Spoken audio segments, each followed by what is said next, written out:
Hi everyone, it's Cara here. Welcome back to my channel and I hope you're having a great start to 2026. So I'm back in my Canson Art Journal, which is a Canson One Art Journal. And it's just about A4 sized for each page. Obviously when you open it up like I've got here and do a double page spread, it's about A3. The double spread. Sorry about my focus there. Not really sure what's going on. I must be knocking the frame. I have got a different setup at the moment. So my tripod is actually on the table. So that perhaps that's what the difference is. Anyway, I digress. What I've just done to my pages first, which I do quite a lot if I'm going to try and do some kind of either reductive stenciling or which was what I thought I was going to do. So first of all, I gessoed my page under there. I just used an old gift card to scrape that on and then quickly dried that before adding paint. Now I travel a lot, although we're based in Morocco. I'm trying to use up these big tubes of paint that I've got and just kind of carry around with me the little tubes. So I've got, for some reason, quite a lot of blue, purple and pink left, which are sort of my go-to colours. That's probably why I probably bought 2 of them. So that's why I'm using those colours in this spread. So again, I just used the gift card to scrape those across the page in 3 main areas. I do like to do my colours in freeze. And then I've grabbed out this stencil. This is just a cheap stencil from, I think this is a Temu or a Shein. It could be like an Amazon's Basics, but it came with this 12 by 12 one. And it also had a 6 by 6 one with it. And I just love the patterns that are in there, the sort of background textures. So I grab out my titanium white and just pop it on that purple just to take the brightness of that back a bit, because obviously this page looks quite bright. So I just added it to those purple sections just with a sponge, as you can see. Now I've got this stencil, which is a Ranger stencil. It's a Dina Wakley media, and I believe it is called Connected Dots. It's quite an old stencil, but I do love it. So now I've just got some magenta, so just some of that pink, same from the background, and I'm overlapping the white stenciling as well as taking it further just across those blue sections, as you can see. Again, just to kind of break up and blend in the stenciling to make it look a bit more cohesive. Now, I do love a neon, and I normally go for pink or yellow. They are my favourites. So I grabbed my neon pink out here. Just using my finger, I just smush it onto 3 areas of that page. So just where there's a little bit of white showing through. I do try to leave white space, but that doesn't always work. Although I can see some white peeking through. I'm not really sure if that stays, but there we go. So yeah, just smushing that on with my finger in 3 places just to get myself some colour there. So I've now got these, they're Stadler or Stedler, I'm not really sure how you pronounce that, but they're acrylic paint pens, and I predominantly use them for splattering, to be fair. Since having an operation on my arms, I can't flick the pens as well as I used to.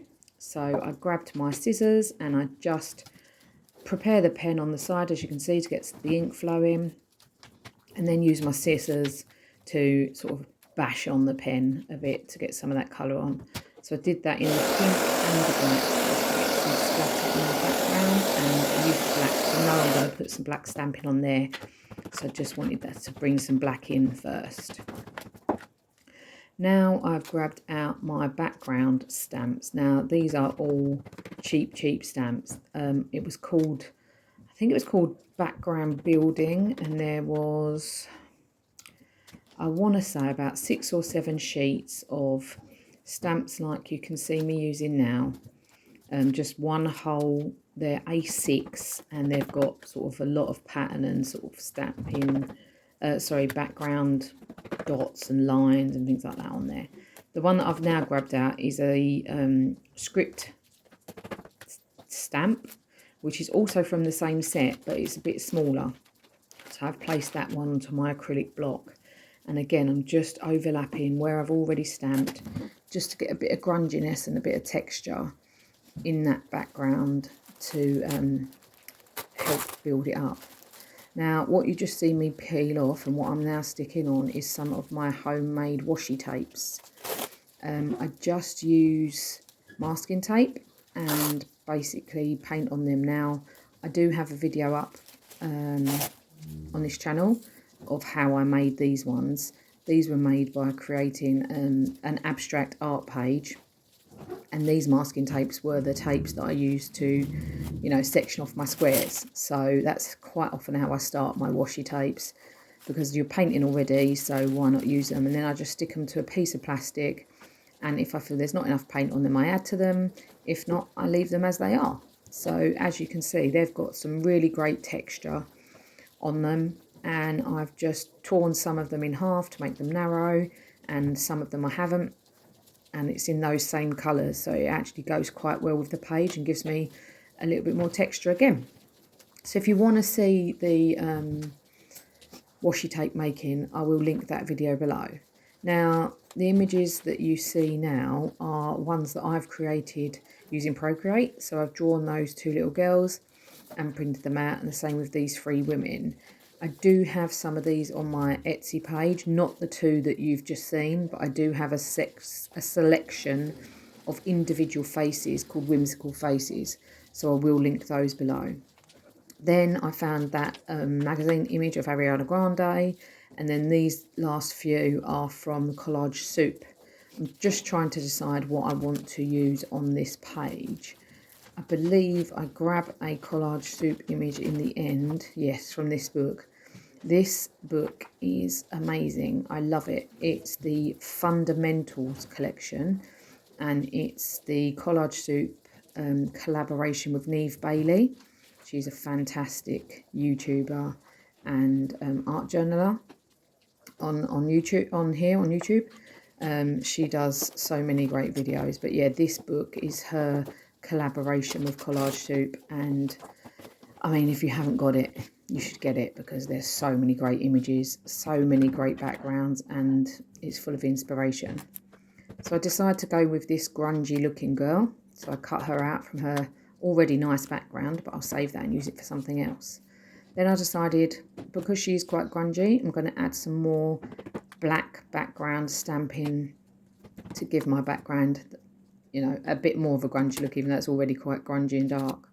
So again, these are the background builder stamps. So this is a A5 sheet, and it's got lots of little paint swishes and dots and broken dots, and just those really nice grungy stamps on it. So I just grab a few that are sort of linear lines, and yeah, stamp them going horizontally across my page, mostly just to keep the flow going the same way.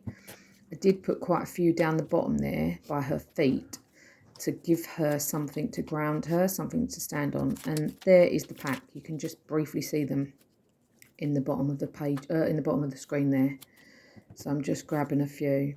Also, I'd like to add that I've got them on a store card, because my one acrylic block that I brought with me when travelling is a Ecolutions one, and it is quite big. And sometimes you just like to have a little one, which is, you know, better for little stamps. So I've just got a store card, and I stick them to the back of that. And although you can't see through it, if you line them up well, it works really, really well. So you don't need to have all the flash, you know, acrylic blocks or rocker blocks or anything like that. You can use something just flat that your stamps will stick to. I decided that I want some more black in this page, so what I've done is I've grabbed out some black paint, watered it down, and then with my fan brush I've added some more black splatter, and also I've splattered all over my tablet and the table, so a quick cleanup is required there. So I keep placing my girl on just to make sure I've got the background looking how I want it around her, and drying off those splatters and then I just take a paper towel to it to get some of the kind of bigger splats dry, because I'm impatient and I'm ready to sort of stick on my girl. I wanted to have that done. Now I've grabbed my black Stabilo All pencil and I'm just going around the outline of my, the outside of my page to outline it. And then I grab a baby wipe and just get the tip of my finger wet and smudge along that black line. And as you can see, it activates the pencil. Now, I love doing this because you get a really nice smudgy look. Sometimes when I activate it with the paintbrush and the water, I feel like I lose some of it, or I get too dark a line, whereas with the baby wipe, I really do like the smudgy look I can get, and for this grungy page, it's exactly what I wanted. So now I just grab my glue stick to stick my girl down and make sure she's sort of pressed down, and then I'm going to go around her with the same black Stabilo All pencil, just to help her pop from that background. The background is quite dark. I want it dark, but I do want her to pop out of the page. And then just where she's standing, I am also making those stamps that I did sound a bit blacker. And there you can see I'm activating that with the water brush, or the water and the paintbrush, and the same all the way around my girl. So that gives her the look of standing on something, just to ground her. I don't want my girl floating in the air. And then just under her skirt there, where the shadow would fall, I just add a little bit more of that black again. So it's good sometimes to get the shadows in where they would be, just gives it a nice look. And because I have these, I do get quite a few of little sprays of paint going, and sprays of wet pencil per se going, which I quite liked. It did add to the grungy look of my page. So here I am deciding whether I need a quote on it, and I actually quite like this page as it is. I do notice, however, that part of the girl is sticking up, and I couldn't get my glue stick in there without ruining it, so I just grab out a tiny little bit of PVA and re-stick that down. I will say at this point, if you've liked this video, I do release a video every Friday at 5. And if you subscribe to my channel, you'll be able to see those every week. So here's a few close-ups. Thank you for watching today. I hope you come back again very soon. And for now, I will just leave you with these few close-ups. And I hope to see you again soon. Bye then.